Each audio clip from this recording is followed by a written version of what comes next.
And there is a live look at Marvis Frazier, who has just entered the ring here in the Glens Falls Civic Center. The record 16-1 with 7 knockouts. There are the vital statistics on the young man who is attempting to continue his father's legacy in the sport.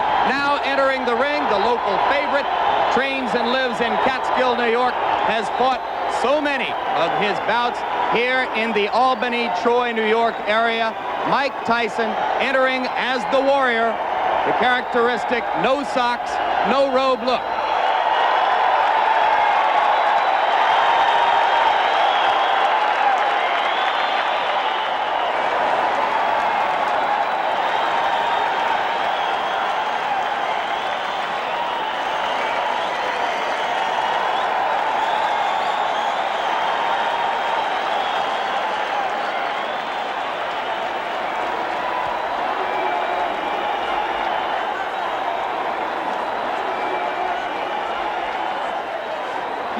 Joined by our ABC Sports boxing expert, Alex Wallow. Alex, how do you see the fight? Jim, in my opinion, it is not a matter of if Mike Tyson knocks out Marvis Frazier, but it's just a matter of when. I don't think Marvis is overmatched in this fight because of a lack of talent. Since being knocked out by Larry Holmes, he has reestablished himself as a heavyweight to be contended with wins, as we saw earlier, over the likes of Quick Tillis and Bone Crusher Smith. He can fight. The reason I and a lot of other people don't think he can win against Tyson is the fact that his style is made to order for Mike. Like his father, Marvis relies on pressure and stamina and intensity to beat an opponent, but that aggressiveness is just perfect for a bomber like Mike Tyson. Remember, as great as Joe Frazier was, when he faced a tremendous power man like George Foreman, he got bounced around the ring like a rubber ball. His pressure style was suicidal against Foreman, and I think that's the case here today with Marvis and Mike Tyson. As an amateur, Marvis did show ability as a boxer, and he does have that tremendous heart of a Frazier. And there are people who think that if Marvis can move and survive the early rounds, Mike Tyson will get tired and frustrated as he did against Quick Tillis. But Tyson is now confident in his ability to go 10 rounds, as we saw against Mitch Keenan. I don't see that as a problem. All right, very quickly, let's look at the tail of the tape. You will see that Frazier has a reach advantage of about 6 inches, which will probably be nullified if he comes forward toward Tyson, as we expect him to do. Round 1 is about to begin. The referee is Joe Cortez. In New York State, scoring is done by 3 judges. The referee does not score, scoring on the round system, supplemental 4-point scoring system if the rounds wind up even, and the 3 knockdown rule is in effect.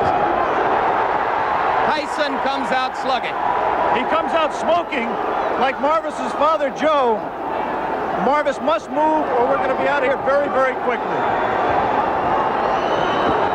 Uppercut, and Marvis is hurt. Frazier is down. Joe Cortez moves in to have a look, and he's going to stop the fight. It did not last 20 seconds. Tyson goes over to take a look at Marvis Frazier, obviously quite concerned. A terrific uppercut. The same punch with which Tyson knocked out Jesse Ferguson the first time you saw him here on ABC Sports. Watch the uppercut, the right uppercut. We're going to show it to you in just a moment. Right now, there is Jim Jacobs, yes. Manager of Mike Tyson talking to him. 30-second knockout sensation. Watch the right hand of Mike Tyson. Marvis in the corner and trap. There it was. Just clipped him right on the chin. The left was unnecessary. Marvis is badly hurt at this point. Uppercut again. And there, Marvis is out on his feet. Everything after this is just incidental. The Frazier camp had expressed confidence before the bout. You wonder if they truly believed that Marvis could handle this kind of an attack. You see that stiff left hand, that jab that Mike has not shown too much. The jab backed Marvis up into the corner. A second jab kept him there for those right uppercuts.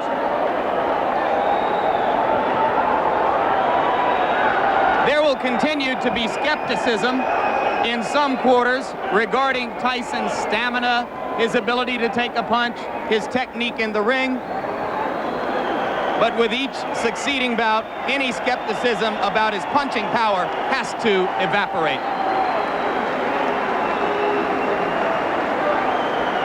And the good news is I believe Marvis Frazier is standing up. There's a big crowd in that corner of the ring. Mike Tyson is going back over there now.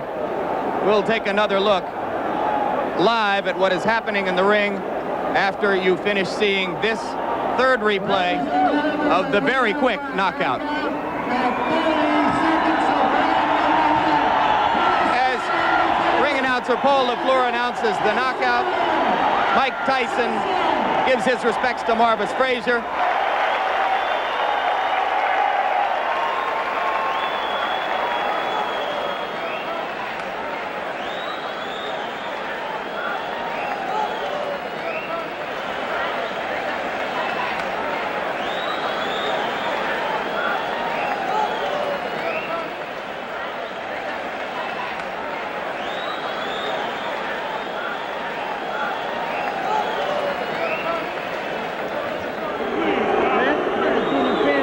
Michael, give me first your reaction to the fight.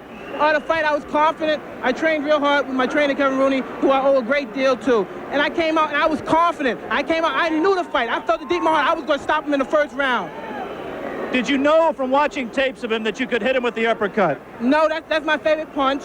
And I watched the time, and I knew from my trainer telling me, as he throws his punches, he bends down. And I knew that would be perfect for my uppercut. I planned on working the body more, but I saw the opportunity, and it looked too good to go away. You stuck him back in that corner with the jab, Mike. Is that jab going to become a big part of your repertoire as you go along? Almost definitely. Me and my trainer have been working constantly on the jab. And as you say, I feel so confident, and I knew deep down in my blood that I was going to stop him in the first round. You said that you feel fear before a fight. Did you have any fear for this fight, and how do you deal with that fear? Well, I use the fear to reflect it on my opponent, because fear I use as my friend. It's my friend. If I don't have it, I don't fight.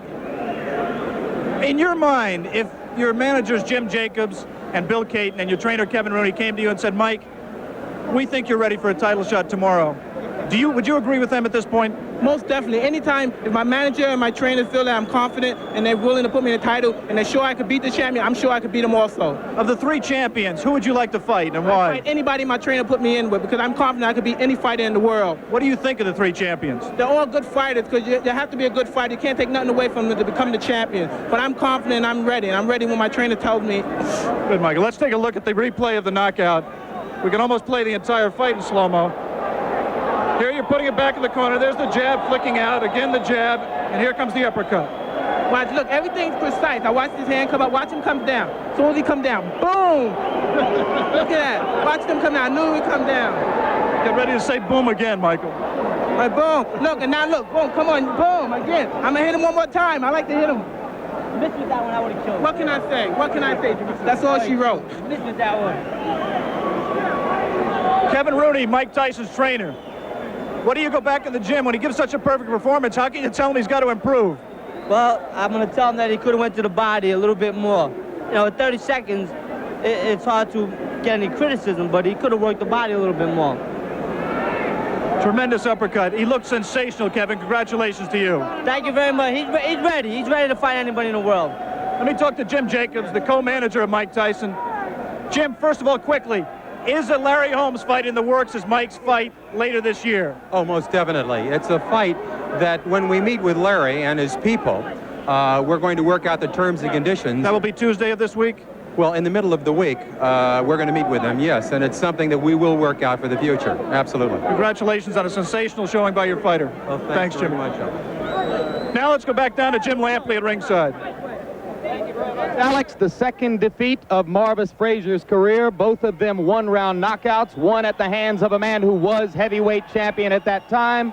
Now this one at the hands of a man who many believe will soon be a heavyweight champion.